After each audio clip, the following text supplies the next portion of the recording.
आप सभी का मैं सोनल शुक्ला मेरे योर स्टार्स चैनल पर स्वागत है। आज मैं जो वीडियो बनाने जा रही हूँ वो वीडियो है जो श्राद्ध पक्ष आ रहे हैं हमारे यहाँ पे। तो श्राद्ध पक्ष में क्या विधि विधान करना है, कौन से ग्रहों की स्थिति हमारे चार्ट में किस तरह से है, उसके अकॉर्डिंग आप किस दोष से पीड़ित है वो दोष को ढूंढकर उसका कैसे विधि विधान किया जाए ये मैं आपको बताने जा रही हूँ। आप सोच रहे होंगे कि कितनी सारी समस्याएं होती है, जैसे लोगों के पास बहुत सारे रुपये पैसे होते हुए भी क्या नहीं है, मन की शांति नहीं है। किसी के वहां पे धन संपत्ति नहीं है, किसी के वहां पे संतान नहीं है, किसी की शादी नहीं हो रही, किसी के वहां अननेचुरल डेथ हो जाती है, बूढ़े माँ बाप जिंदा होते हैं, तब तक हम उनको पता नहीं क्या क्या अनजाने में बोल जाते हैं या कैसे रखते हैं। काफी ऐसे लोग हैं जो बहुत अच्छी तरह से भी रखते हैं, मगर फिर क्या होता है कि उनकी डेथ के बाद उनकी कुछ विशेष जो होती है वो अधूरी रह जाती है। तो वो विशेष के कारण या उनकी कुछ अतृप्त इच्छाओं के कारण उनकी ना गति नहीं हो पाती। जब हम लोग किसी की डेथ होती है तो क्या वर्ड यूज करते हैं कि भाई आत्मा की गति हो गई। तो गति माने कि स्पीड। जब ये देह, ये हमारा जो देह है, स्थूल देह, जब भी कोई आत्मा छोड़ देती है तो उसके बाद जो रह जाता है एकदम बिंदु सा जो हमें दिखता नहीं है, वो है एक सूक्ष्म शरीर। और वो शरीर को गति करनी होती है पृथ्वी के क्षेत्र से बाहर निकल के। बहुत सारे लोग हैं वहां, उनका एक पाथ होता है, वो तय होता है। वहां जाके उनको कुछ महीनों तक, ऐसा बोला जाता है कि 70,000 योजन तक जीव को चलना पड़ता है। करीबन 70,000 योजन मतलब कि 13 महीने तक जो इंसान एक्सपायर हो जाता है, उनकी डेथ हो जाती है, उसके बाद उनका वो सफ़र रहता है। वो सफ़र के बारे में काफ़ी साइकाट्रिस्ट ने और काफ़ी यूट्यूब पे आपको चैनल में मिल जाएगा कि क्या होता है, कैसे गति होती है। गरुड़ पुराण में भी इसका उल्लेख लिखा हुआ है कि कैसे इसकी गति होती है। तो हमें ये सोचना है कि हमारे जीवन में आने वाली जो मैंने अभी अभी बताई वो समस्याएं क्यों हो रही है, किस दोष के कारण हो रही है, वो हमें कुंडली के अकॉर्डिंग ढूंढ के उसके कुछ विधि विधान आते हैं। नारायण बलि आती है, पंच बलि आती है, वो मैं आपको बताने जा रही हूँ। इतने सारे दोष होते हैं जैसे कि पितृदोष, मातृदोष, भातृदोष, संतान दोष, फिर भूमि का दोष, प्रेत दोष, पत्नी दोष। तो ये सारे दोष है, ये किस कारण बनते हैं और ये दोष होने के कारण हमें क्या क्या दिक्कतें आती है ये मैं आपको 1 बाय 1 बताती हूँ। तो हम लोग शुरू करते हैं पितृदोष से। दशम स्थान का मालिक, 10th हाउस का मालिक अगर 5th में बैठ जाता है तो उसको पितृदोष गिना जाता है। हम 10th हाउस को पिता का हाउस मानते हैं, काफी लोग उसको 9th हाउस भी मानते हैं। 9th हाउस भाग्य का भी है और धर्म का भी है। और फिर दशमेश अगर 6th हाउस में भी बैठ जाता है हमारा दशमेश तो भी ये पितृदोष बनता है। अगर हमारा 5th लॉर्ड या 10th लॉर्ड या 9th लॉर्ड शनि, राहु, केतु, मंगल से मंगल की दृष्टि है, उसके साथ है, तो उससे मतलब इन शॉर्ट उससे पीड़ित है तो भी ये पितृदोष लग जाता है। पितृदोष की विधि, सारे दोष की विधि विधान में लास्ट में अंत में आपको बताऊंगी, तो आप वीडियो देखना अंत तक ना भूलिएगा। अगर असेंडेंट में सैटर्न होता है तो मातृदोष होता है। मातृदोष चंद्र के कारण होता है। 4th sign, 4th house, 5th house. 5th house इसलिए कि 5th हाउस जो है वो पास्ट पुण्य या पास्ट पाप का जो भी आप गिनते हो, मतलब आपने जो पास्ट में कर्म किए हैं उसका हाउस है।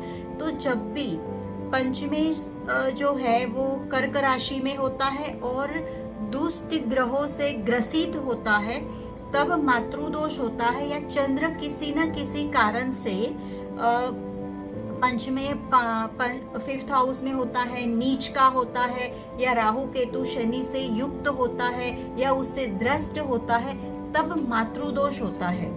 इसी तरह से अगर हम बात करें तो हम मंगल की बात करेंगे। मंगल के काल पुरुष के अकॉर्डिंग उसका जो हाउस होता है, पहली और आठवीं साइन, मतलब पहले और आठवें का स्वामी हो गया, मंगल खुद हो गया। अगर मंगल भी पाप ग्रहों से युक्त होता है तो वो भातृ दोष बताता है।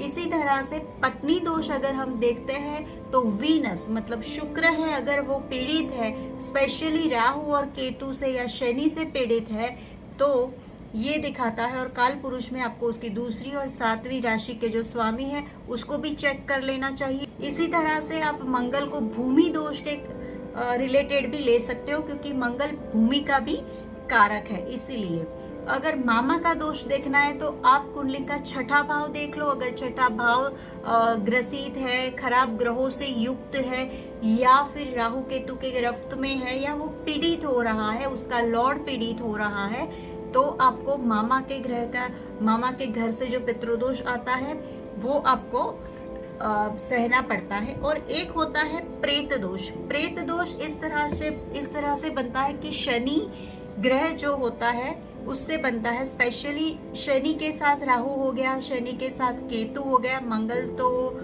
इतना ज्यादा नहीं लेते, मगर शनि और राहु केतु कहीं ना कहीं से पीएससी अगर बनाते हैं, प्लेसमेंट, एस्पेक्ट और कंजंक्शन से कहीं ना कहीं कोई उसका कनेक्शन बन जाता है, तो ये प्रेत दोष बन जाता है। तो अब ये सारे दोष में क्या क्या होता है ये मैं आपको बता रही हूँ। जब कुंडली में मातृदोष या पितृदोष होता है तब क्या क्या होता है हमारे साथ। तो तब ये होता है कि घर में प्रॉपर्टी को लेकर बहुत सारे मतलब प्रश्न खड़े हो जाते हैं, संतान नहीं होती, या फिर घर में कहीं ना कहीं कोई ना कोई कलह जरूर रहता है। तो ये जो होता है मातृ और पितृदोष के कारण रहता है। यदि अगर भातृ दोष है, भाई का दोष है, तो इससे क्या होता है, कोर्ट और कचहरी के प्रॉब्लम रहते हैं। संतान की तो काफी घरों में समस्या रहती ही रहती है, मगर इसके साथ कोर्ट कचहरी, पुलिस केस, ये सारा जो है वो भाई के दोष के कारण होता है। और इसके कारण एक और बात होती है कि आप विष्णु सहस्त्र नाम अगर करते हो, जिस घर में विष्णु सहस्त्र नाम की पूजा होती है या उसका पाठ होता है, वहां पे ये थोड़ा कम हो जाता है, क्योंकि भातृदोष के लिए ऐसा कहा जाता है कि उस घर में ना प्रेत का साया रहता है। ऐसा मेरे गुरुजी बोलते हैं, श्री नलिन दादा, उन्होंने मुझे बताया हुआ है। और ये जो मैं आज बता रही हूँ वो उनकी एक बुक है, ये पंचबली करके, तो इसकी बुक पर आधारित ही मैं ये सारे तथ्य आपको आज बताने जा रही हूँ। जब कुंडली में संतान दोष होता है तो क्या होता है कि संतान की उस घर में मर्डर हो गया हो, जहर देकर हत्या की गई हो, या फिर कैंसर जैसे बीमारी से जिस घर में संतान की मृत्यु हो गई हो, उस घर को संतान दोष लगते हैं। और उसके कारण उसको इस जन्म में क्या होता है कि 10 साल तक, मतलब बालारिष्ट योग भी कहते हैं, 8 से 12 साल तक बच्चे को संभालना होता है, कि 8 से 12 साल तक की उम्र में बच्चे नहीं रहते, किसी के जीवित नहीं रहते, या उस पर कहीं ना कहीं ये किन प्रकार कोई ना कोई मुसीबत आती रहती है। ये संतान दोष के कारण होता है। और इसके निवारण के लिए आपको नर्मदा या गंगा तट पे जाके उसका पूरा विधि विधान आता है, उस तरह से उसकी हमें पूजा करानी पड़ती है। पत्नी दोष के कारण क्या होता है, पत्नी दोष अगर पत्नी मतलब सुसाइड करके मर गई है, या उसको मजबूर किया गया है, या उसके साथ डिवोर्स हो गया है, या उसको घर पे मारपीट या बहुत पीड़ा दी गई हुई है, तो उस पाप के कारण आपको पत्नी दोष का, तो आपका शुक्र जो है वो पीड़ित होता है इस जीवन में। तो उसके कारण आप चाहकर भी, आप अगर घर लेते हो ना, तो आप मार्क करना कि आप घर लेते हो तो बहुत अच्छा घर जो होता है ना वो शुक्र के अंडर में आता है, तो कहीं ना कहीं वो घर में आपको वास्तु दोष जरूर मिलेगा। अगर पत्नी के श्राप से है तो ये होता है। एक दूसरा होता है ब्रह्म श्राप। ब्रह्म मतलब ब्राह्मण, अगर आपके कारण कोई ब्राह्मण पीड़ित हुआ है या कोई ब्राह्मण ने कुछ आपके कारण उसको मतलब मरने जैसे सिचुएशन आ गई, या उसने कुछ सुसाइड कर लिया, या आपने उसका कुछ छीन लिया, या कुछ भी एक ब्राह्मण परिवार के साथ आपने ऐसा किया है, तो आपको लग जाता है ब्रह्म दोष।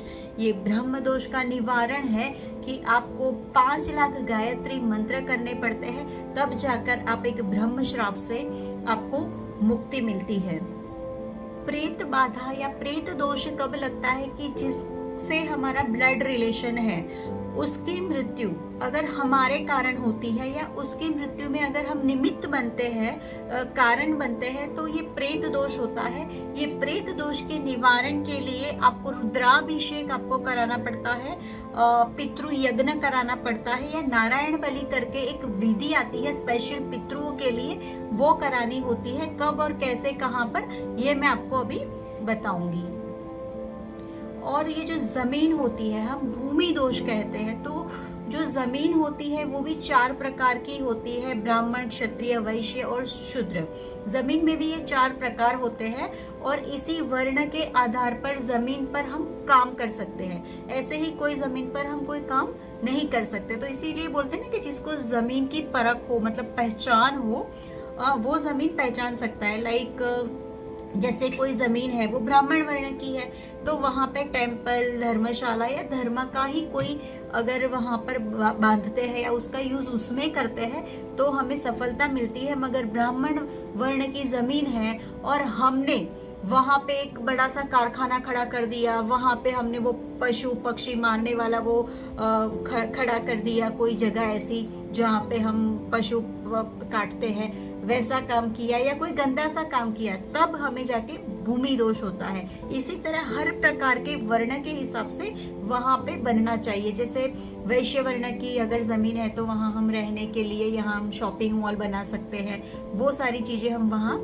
बना सकते हैं। जहाँ क्षत्रिय वर्ण की है वहां के लिए हम कोई खेल का मैदान बना सकते हैं, रणभूमि होती है वहां पे, उस टाइप की भूमि को पहचान कर। और जहाँ शूद्र वर्ण की जो भूमि होती है वहां पर हम लोग जहाँ लेबर काम करते हैं, या वो लेबर के लिए ही वो जमीन का यूज होना चाहिए, वहां ऐसा काम होना चाहिए जिससे किसी को सोर्स मिले, जिससे किसी की इनकम खड़ी हो, स्पेशली मजदूर लोग जो होते हैं उनके लिए। तो ये जो नहीं होता और हम लोग बड़ी बड़ी जमीनें खरीद लेते हैं बिना पहचाने, बिना वो करे, तो तब हमें ये जमीन दोष का सामना करना पड़ता है। और उसका भी एक स्पेशल विधि विधान आता है, वास्तु से उसको करेक्ट करना पड़ता है। उस जमीन में एक गड्ढा करके उसमें कुछ चीजें आती है, जैसे रुद्राक्ष हो गए, पिरामिड हो गए, कुछ कुछ चीजें हैं, मुझे याद नहीं है, बट ऐसी कुछ चीजें आती है जो वास्तु शास्त्री होते हैं वो आपको सजेस्ट करते हैं, और उस जमीन के अकॉर्डिंग, उस जमीन के प्रकार के हिसाब से उस पे वो सारी चीजें आप रख सकते हो और वो दोष दूर कर सकते हो। अब ये सारे जो दोष है उनसे मुक्ति के लिए क्या करना पड़ता है कि श्राद्ध पक्ष आ रहे हैं, जो श्राद्ध के 15 दिन आ रहे हैं, जो पूर्णमासी से स्टार्ट होकर अमावस तक चलता है, उस दौरान आपको क्या करना है कि आपको अगर आपके पूर्वज की तिथि याद है तो उस दिन आपने घर में सभी कुटुंब वालों को बुला के, घर के सभी सदस्यों को, स्पेशली बहन को बुलाते हैं, भांजे को बुलाते हैं, या कोई लोग अगर दूर रहते हैं तो वो गरीबों को भोजन करवाते हैं। मगर जो चीज वो पितरों को, मतलब कि वो पूर्वज को पसंद थी, वो चीजें बनाओ, सारे साथ में बैठ के खाओ, हंसी खुशी से उसको मतलब एंजॉय करो। और जो कौवा होता है उसको हम लोग छत पे जाके उसको खीर, पूरी, घी, दूध वो सारा ऊपर रख के पानी के साथ, हम लोग उसको गुजराती में वास बोलते हैं, वो कहते हैं। और जो कुत्ते के लिए अलग निकालना होता है और गाय के लिए, तो मतलब कौवे, कुत्ते और गाय, ये तीनों को पर्टिकुलर आपके पूर्वज की जो तिथि है उस दिन ये करना जरूरी है। कुछ भी नहीं कर सकते कोई बात नहीं, मंदिर में जाओ और जो खाने बनाने वाला जो कच्चा सामान है, जो सीधा बोलते हैं हम उसको आप वहां पे जाके मंदिर में पंडित को दे आओ। दूसरा, अगर आपके पास टाइम है, समय है, तो तर्पण विधि होती है। अगर किसी को तर्पण विधि चाहिए तो वो कमेंट बॉक्स में मुझे कमेंट कीजिएगा, मैं उसको व्हाट्सएप पे पूरी विधि, उसको विधि विधान उसको सेंड कर दूंगी। और कुछ यंत्र भी आते हैं, वो यंत्र भी अगर आप लोग बोलोगे तो मैं आपको, आप अपना मुझे नंबर दीजिएगा, मैं आपको व्हाट्सएप कर दूंगी। 3-4 प्रकार के यंत्र आते हैं। वो यंत्र में मंत्र एक ऐसा होता है कि एक तो गायत्री मंत्र से उसको सिद्ध करना होता है, दूसरा एक यंत्र है जिसको हम लोग महामृत्युंजय से सिद्ध करेंगे, तीसरा जो होता है उसमें हनुमान जी के मंत्र आते हैं, हम उसको सिद्ध करेंगे, चौथा जो यंत्र होता है उसमें काल भैरव के जो मंत्र आते हैं उससे आप सिद्ध करके श्राद्ध पक्ष में आप सिद्ध करो। वो यंत्र अपने पास रखो, अपने पॉकेट में रखो, आपको कभी भी कोई भी बाधा नहीं आएगी। ऐसा होगा तो मैं वो यंत्र की पिक जो है वो वीडियो के लास्ट में, उसके जो पिक्स है वो मैं उसमें एड ऑन करवा दूंगी, आप उसको देखकर आप उसको ड्रॉ भी कर सकते हो, और नहीं तो आप कमेंट बॉक्स में मुझे अपना नंबर दीजिएगा, मैं अपने आप ही आपको वो यंत्र सेंड कर दूंगी। तीसरा ये होता है कि आप कहीं पे भी गंगा किनारे जाओ, गया जाओ, पुष्कर जाओ, या फिर चाणोद करनाड़ी हमारे गुजरात में है, वहाँ पे एक बगलामुखी की सिद्ध पीताम्बरी पीठ भी है जहाँ पे इस साल मैं भी जाने वाली हूँ। पर हम लोग कराने वाले हैं वहाँ पे पंचबली, जो मेरे गुरुजी का ही एक धाम है, गुरुजी की ही एक संस्था है करनाड़ी में, श्री समर्थ दत्त जी की। और वहां जाके आप नारायण बलि भी करा सकते हो। जो नारायण बलि होती है वो एक ही दिन में संपन्न हो जाती है। पितृ यज्ञ करा सकते हो, वो ब्राह्मण और पंडितों से करवाना पड़ता है, आप खुद नहीं कर सकते। तो पितृ यज्ञ जो होता है, पितृ हवन जो होता है वो 3-4 घंटे का होता है पूरी विधि के साथ। नारायण बलि जो होती है वो पूरा 1 दिन का होता है, और जो पंच बलि होती है उसमें कंप्लीट 2 दिन जाते हैं, या कभी कभी अगर कुछ ज्यादा रह गया मंत्र उच्चारण तो 3 दिन भी हो जाते हैं। मगर ये सारी चीजें करनी होती है नदी के किनारे पर, ताकि जो पूजा की सामग्री हो वो कहीं इधर उधर ना जाए और आप उसको नदी में बहा सकते हो। आप मानो या ना मानो, मगर कभी कभी मैंने खुद देखा है कि जो विधि विधान कराते हैं उनको प्रूफ भी मिलते हैं कि हाँ उनके पूर्वज की मतलब मुक्ति हो गई है, या वो जा रहे हैं, ऐसा कुछ ना कुछ। देखो, जो मानते हैं वो मानते हैं, नहीं मानते हैं वो नहीं मानते हैं। ठीक है, बोलते हैं ना कि मानो तो गंगा मैया, ना मानो तो बहता पानी। तो ये आपको पितृ जब जाते हैं तो प्रमाण भी देते हैं, और जब उनकी मुक्ति हो जाती है इस तरह से, तो याद रखना फ्रेंड्स कि आपके घर में ना एकदम पॉजिटिविटी आना स्टार्ट हो जाएगी, आपको सारी जगह से अच्छी अच्छी खबरें मिलना स्टार्ट हो जाएगी, घर में कलह जो हो रहा होता है वो कम हो जाएगा, जहाँ जिनकी शादी नहीं हो रही होती है उनकी शादियां होने लगती है वो उस घर के बच्चों की, और जहाँ संतान नहीं होती वहाँ कहीं ना कहीं से कोई ना कोई उनको इलाज मिल जाता है, कोई डॉक्टर मिल जाता है। तो ये सारी चीजें होती है। जहाँ पर प्रॉपर्टी की कोई समस्या आती है, केस चल रहा होता है, वहाँ अचानक से वो लोग जीत जाते हैं, और कहीं ना कहीं से उनको सडन गेन, या कहीं ना कहीं से एकदम से कोई ना कोई पुरानी प्रॉपर्टी मिलने की खबर मिल जाती है। अगर बच्चे यहाँ सेट नहीं हो रहे हैं, उनको विदेश जाना होता है, तो वो लोगों को वहां पे भी सेटलमेंट हो जाता है। एंड सबसे बड़ी बात कि आपके बच्चे जो है वो आपके कहे में रहते हैं, आपका सम्मान करते हैं, आपकी इज्जत करते हैं। तो सबसे बड़ी प्रॉपर्टी ये है आपके लिए। आप ये विधि विधान अपने बच्चों के साथ करोगे, उनके सामने करोगे, उनको शामिल रख के करोगे, तभी बच्चों में ये संस्कार आएगा कि आपके बाद नहीं, मम्मी पापा ने ये किया था, चलो हम भी कहीं जाके ये काम कराते हैं। क्या होता है फ्रेंड्स कि जब हम दुखी होते हैं तभी जाके ये सारी चीजें कराते हैं, सुख में हमें ये सारी चीजें याद नहीं आती है। तो मेरा कहना होता है कि हर तीसरे साल, हर 5वें साल आपको पितृ हवन, नारायण बलि या पंच बलि जैसे कर्म कराने ही चाहिए, क्योंकि आप नवचंडी कराते हो, गायत्री हवन कराते हो, अच्छे अच्छे काम मंदिर में जाके कराते हो, समूह में यज्ञ कराते हो, लोगों की शादियां कराते हो समूह में।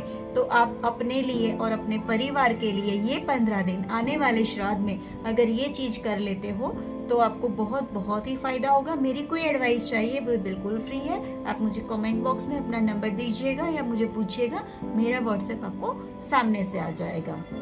तो तब तक के लिए इजाजत। तो पितरों का जो 15 दिन आ रहे हैं उसमें आप उनके लिए कुछ ना कुछ कीजिए। कुछ भी नहीं कर सकते हैं ना, तो उनका स्मरण कीजिए, और स्मरण करते करते अगर आपकी आंख गीली हो गई तो समझ लीजिएगा कि उनके आशीर्वाद आपको मिल गए। नमस्ते।